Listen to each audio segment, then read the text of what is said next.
Hvala puno. Guys, my name is Nick Vujicic. I was born in Australia in 1982, moved from Australia to California in the year 2006. And my life story, I'm just thankful that people have seen my life on some sort of level, whether it's just YouTube videos or seeing pictures of a limbless guy smile. People always ask me, what happened to you and how did you overcome what you've been through? The title of the message that I've been given is Transforming the Walls into Doors. When I speak corporately, the line that I like to use is changing obstacles into opportunities. Now, I'm very well aware to share with you as well, I know that there are 1 billion people going hungry today. I know that this year 1 million people will commit suicide. It's 1 every 40 seconds.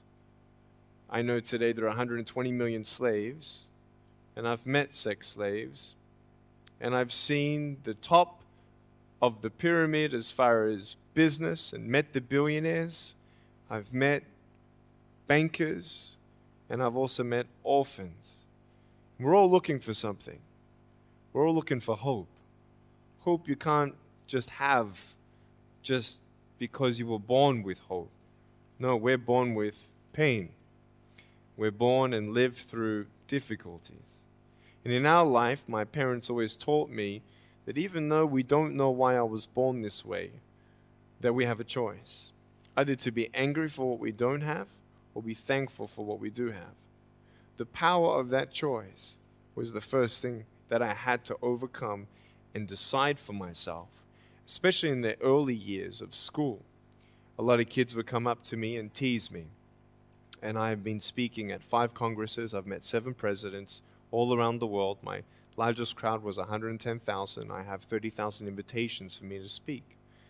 So wherever I go, I talk about the value of life. I talk about anti-bullying messages for the school systems in different nations. The greatest thing is love. When we feel like we don't have enough love and we don't have enough hope, we start losing strength to live. For me, in my life as a child, I had a big wall. I was surrounded by 4 walls and a low ceiling of opportunity. I was set free in so many different ways, and especially surviving from day to day with my parents who loved me, who encouraged me, who told me that I was beautiful the way that I was, and not to worry about what other people said about me. I was actually the first special needs child to be integrated into the mainstream education system in Australia, and I was awarded Young Citizen of the Year in 1990. And the world is a hurting place, and the world needs hope, and the world needs love. Without hope, we feel like, why are we here? Well, brokenness. Here's mine. Today, I still have no arms, no legs. But everything's changed. Everything. For me, I was looking for hope and happiness, and I couldn't see it for many years. In fact, if this side of the table represents my hope, truth encourages me to become all that I can be. But then we have lies every day coming in our mind, people who discourage us. You know the people that you have in your life who, no matter how good of a day you're having, they'll bring you down. Or no matter how bad of a day you're having, they'll bring you even lower. You know what I'm talking about? Think of the 3 biggest discouragers in your life. They're not your biggest discouragers. You are. You are.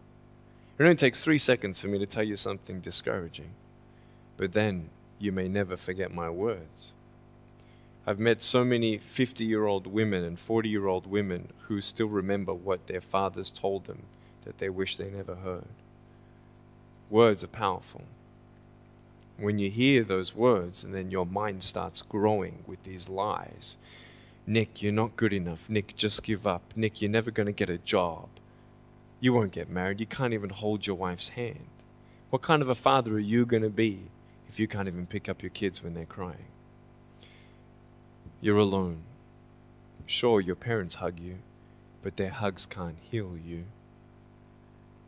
Just give up. Just give up. Just give up. Just give up. Just give up. At age 8, I thought that I should commit suicide. Why? Because I didn't have hope. I thought I didn't have hope. Today you can see that I had hope. What's the word? Believing in something you do not see. Faith. Words can only do so much. Hugs can do much more than words. But when hugs can't do anything, that's where faith kicks in. For me, words and hugs were not enough, but I had no faith. So I tried to give up. At age 10, tried to drown myself in 6 inches or 15 centimeters of water. In my home, I told my dad I just wanted to relax. But really, I wanted to end my life. I had enough. Dosta mi bio. Okay. The first 2 times I rolled over, I was trying to work out how much air I hold in my lungs before I let it out. And the 3rd time, in my mind, knowing that I wanted to get out of here because of the bullying in my life, because I was going to be a burden to my parents and I had nothing to look forward to, I realized at that moment that if I actually went through with committing suicide, I would leave a greater burden for my parents than they already had. So there was one thing less hopeful or more burdensome than having a child without limbs. What is it? A child without limbs who gives up. So when I saw in my mind my mum and my dad and my brother crying at my grave if I went through with it, that one thought saved me. If my parents never told me that I was beautiful the way that I was, if my parents never told me that I was special and that I was loved, I wouldn't be here today. So I encourage every single parent who tries their best to encourage their teenagers. Especially in the West, many teenagers put a do not disturb sign on their door. I'm sure, the conversations all around the world between a parent and a teenager. How was school? Fine. What'd you learn? Nothing. Did you do your homework? No. And that's the conversation for the day. And when you try to tell your children that they're beautiful, so of course I'm beautiful. I'm your son. I'm your daughter. Of course you're going to say that. But they're right. Every single human being has value, and my value is not determined on how I look or what job I have or where I'm from, where I was born, how much money. All that stuff is nothing.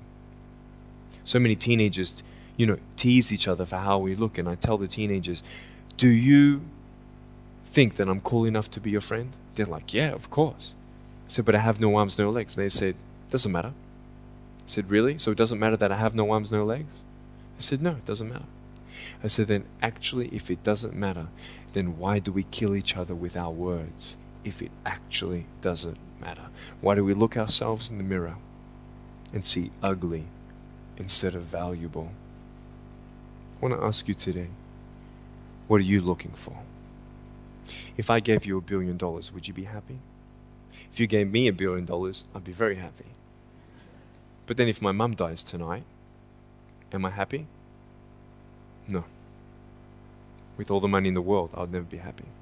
Why? Because money is something that cannot heal the soul. So many teenagers are looking for love, which love does heal the soul. Love does complete the soul. But even sex before marriage, I was a virgin before I got married. Yeah, I've got a gorgeous wife. We're pregnant with our first son. And I don't need hands to hold her hand. I only want to hold her heart. And how am I going to hug my kids? So many kids, they come up to me. It's amazing. They put their hands behind their back and hug me with their neck.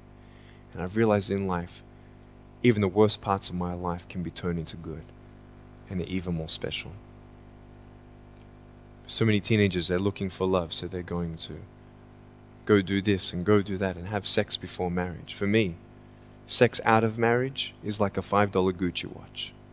Sex within marriage and having sex with someone who loves you, who's committed to you for the rest of your life, going to be the mother or father of your kids. That's what love is. You can talk, you can sleep with as many people as you like, but never know for sure, do they love me? Love is a lifelong commitment. You see, there are choices in life, and we're looking. I want to ask you, what are you looking for?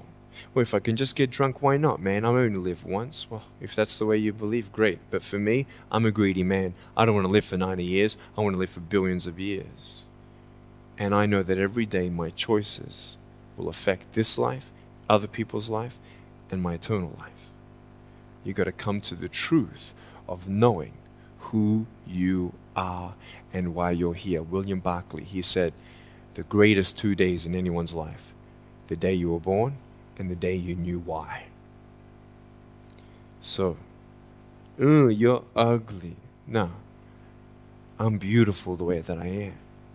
And if you can't believe that for yourself, so many girls especially stay with their emotionally abusive boyfriends. Because if I break up with him, then who's going to want me? See, we all want love. That's why we do what we do sometimes. To get into the crowd, I'm going to swear, I'm going to be cool. That's what this world is. I want to look like her. If I was taller, shorter, smarter, more popular, whatever you want. It's not enough until you find the truth. I'm wonderfully and fearfully made. There's a greater purpose for my life. I am here for a reason. Sure, I didn't get a miracle. Yeah, I believe in a God who can do miracles, and I have a pair of shoes in my closet. Why? I've seen blind people seeing and deaf people hearing. That's fine if you don't believe me. I got it on camera. But I realized something. If God doesn't change my circumstance, He's going to use my life to be a miracle for someone else. When you don't get a miracle, you can still be a miracle for someone else. I'm going to close off with this beautiful story. I was in Southern California. I have two organizations. I have a non-profit organization and I have a for-profit. I probably spoke between years 2007 and 2010, 1,000 times, 600 flights. And I've spoken to 4.5 million people face to face. In the last 48 hours here in Serbia, we've reached 5 million through media. So, we have the heart of people to love others. We want people to love each other, love yourself, dream big, and never give up. We're all looking for hope, aren't we? What are you looking for? Money, drugs, sex, alcohol, pornography, fame, fortune never satisfies. It's never enough. But I've come to a peace. So check this out. When I'm 24 years old, 5-6 years ago, I was in California. And I never met anybody else like me. When I was 10 years old, I wish I would have met somebody like me. Never did. Didn't get that miracle. But at 24, in California, I saw a little boy with no arms and no legs. 19 months old, just like me. I knew he was going to be bullied. I knew he was going to go through depression. I knew he would feel alone.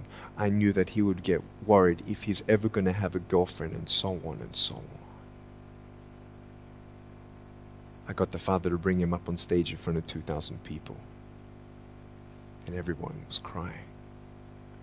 And it was a materialization of when you don't get a miracle, you can be a miracle for someone else.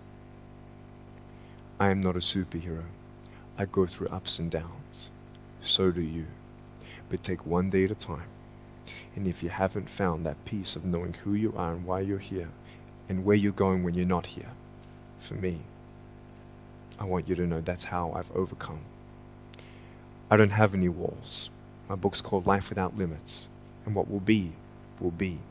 I've acted in a short film, 30 awards. I got Best Actor in a short film. I've done my own music video. I've written 2 books. First book, 30 languages, 800,000 copies. I'm 29 and we know 1 billion people know who I am. Not to bring up my pride or my name or my status, trust me, I'm just like you. But I hope you are inspired to know that if I can dream big, then so can you. There are no walls. Find your peace, and you'll make your walls doors. Thank you so much.